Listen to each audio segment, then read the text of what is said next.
Yeah, hi. Yeah, just doing the old microphone. Can you see my head? My head's in. Right, ladies and gentlemen. I always get asked a question about my story, about my journey in cooking. So if you want to hear about my journey, stick around, like and subscribe and follow. If you don't, still like and subscribe and follow, and just don't watch this video and watch the others. There we go. What I'm gonna do is I'm gonna make you one of my breakfasts because it is 12 o'clock. I'm absolutely starving. I haven't eaten. I've been to the gym, and I'm gonna show you how to do it. So what we're gonna do is we're gonna do that, and I'm gonna tell you about my story. So first things first, get the whiteboard.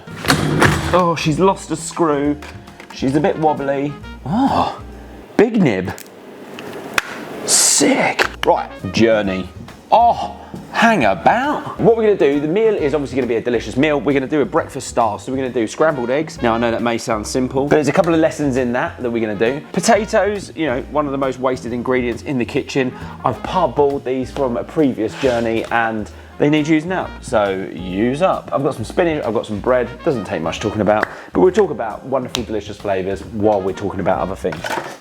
Cheers. So, my journey, I suppose people always want to know where I began, and I began in the kitchen. When I was 15 years old, I worked in the kitchen.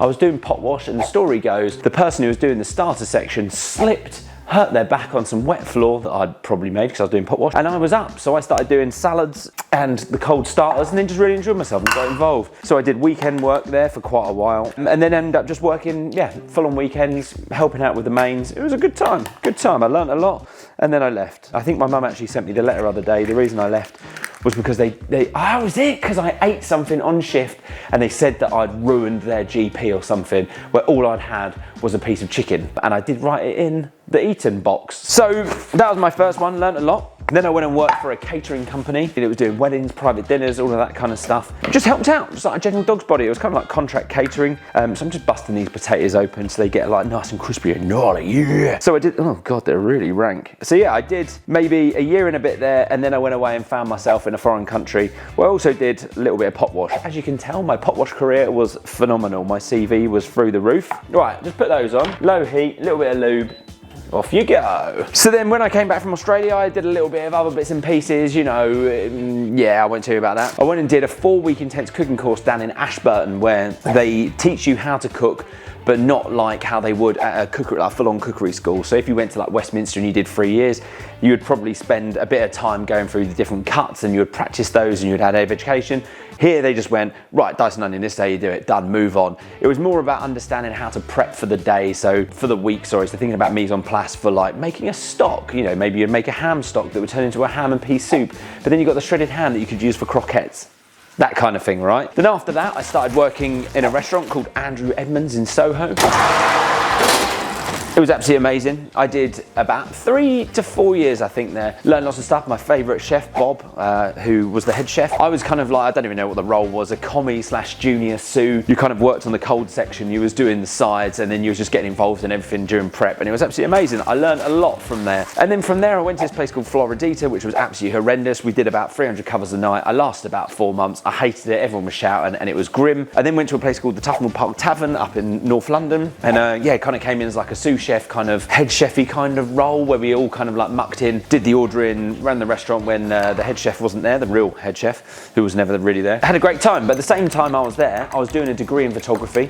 So I did a digital photography degree at Elephant and Castle, which has kind of come in handy with this, I suppose, because visually it's cool. But then while I was there, I started working at a cookery school. So I did about 4 years at the London Underground Cookery School. At the same time, like most other chefs would know, you do a lot of contract catering. So when I worked at places like Rocket Catering, Zafrano's, where you did like, 2,000 people meals at like the restaurant awards and stuff like that, you just go in for 2 to 3 days, chop a load of stuff, help them with service, and then disappear. So that was kind of like how everything was going. I then started doing a lot of recipe development. So while I was doing recipe development, let's get some spinach on. So I was doing recipe development for some guy called Joe Wicks, or I can't remember his name. It was all like fitness orientated food. I was there for just under 2 years. Got sacked for no reason. Let's not talk about that. Anyway, it was fun. I learned a lot. After that, I started doing a bit more sort of like contract catering because I needed a bit of money. And I went and met my wife, and then we moved to Switzerland. She was working in Switzerland. I was bouncing back and forwards between the UK and seeing her there. And we started doing more recipe development. And then I had the idea for my channel. So the idea for my channel came from me spending a bit of time in Switzerland, in the mountains, enjoying myself, seeing all the beautiful countrysides and all of this. And then someone said to me in a ski resort, they were like, oh yeah, did you know that the seasons are changing because of climate change? And I was like, oh, fuck's sake, here we go, the old climate change argument. And then I was like, oh, really? And they were like, yeah, the seasons are getting shorter, you know, it's really screwing over our businesses. You never think about that. My mate's got a coffee shop out in Morzine, you know, and then all of a sudden, you know, he hasn't got as much trade because people aren't there for as long, or people aren't coming because of the weather. What ended up happening is me just sitting there going, food waste, climate change. I went food, climate change. And then the first thing that came up was food waste. And I was like, what? Started looking, I was going, hang on, food waste isn't a thing, is it? Obviously, when you work in restaurants, you don't want to waste food because it's stupid, because it's a waste of money and all that kind of jazz. So then I was like, fuck, I can do something about this. So I set up my channels. I wrote a meal plan that would help you cook sustainably, order sustainably, all that kind of stuff. And then the pandemic happened. Classic story, really. I was doing absolutely nothing, just trying to build this master spreadsheet. And then someone said, why don't you do content? So I started doing content, and now here we are 2 years later in my own little wonderful studio doing things. So that was kind of like a whistle-stop tour. And as I said, I get a lot of questions. I'm just gonna put a little nick of butter into those potatoes. I get a lot of questions about, I suppose, my career, but also my journey into content creation, or how I've sort of like found myself here. As I said, 15, I'm now 37, so that's a good 22 years of cooking as a job. So you learn a lot, you take a lot on. You're not gonna be perfect straight away. And the thing is with now, bit of salt, and the beauty of the internet is that you can set up your own business. If you want to do something that's maybe like a product, like you want to make your own butter, like Thomas Straker, you can do that. You might need a bit of money, he's minted, isn't he? But you know, if you want to go and set up a street food stand, you can do that. If you want to go and set up, I don't know, or do some recipe development, or some food photography, or write a blog, all of these things are so attainable now.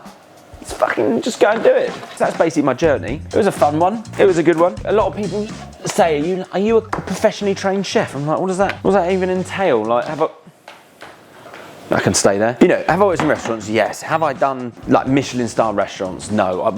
I did. If this counts, I did one day in a Michelin star restaurant. It was horrendous. I learned how to fillet a place. I did 2 of them, and we got to make staff dinner. What a work experience. And I think the chef landscape is completely changing, because you know, it's not so hardcore anymore. You could go in a place, go work in a bakery, have a wonderful time in a bakery, learn a lot, and then go and do your own thing.